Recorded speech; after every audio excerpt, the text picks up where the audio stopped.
Here is the conversation I had with Microsoft support, who was actually very supportive and helped me get a little bit further, I think.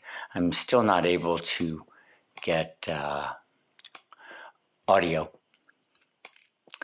but I just wanted to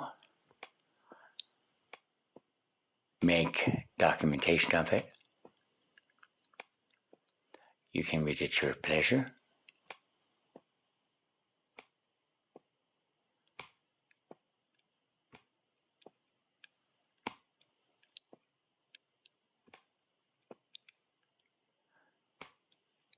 Noel Jewlord was a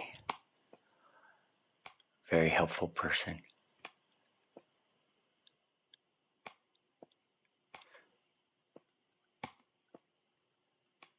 I kind of dropped the ball at the end.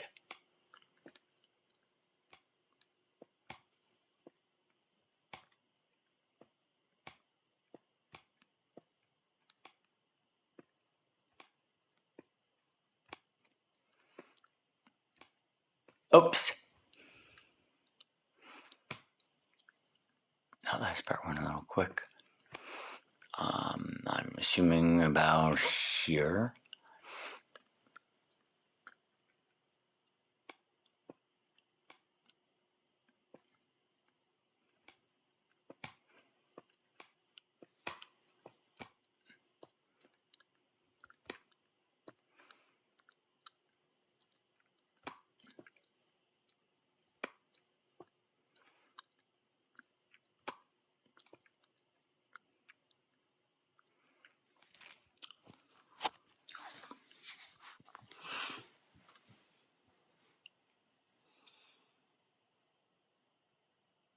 I'm really frustrated.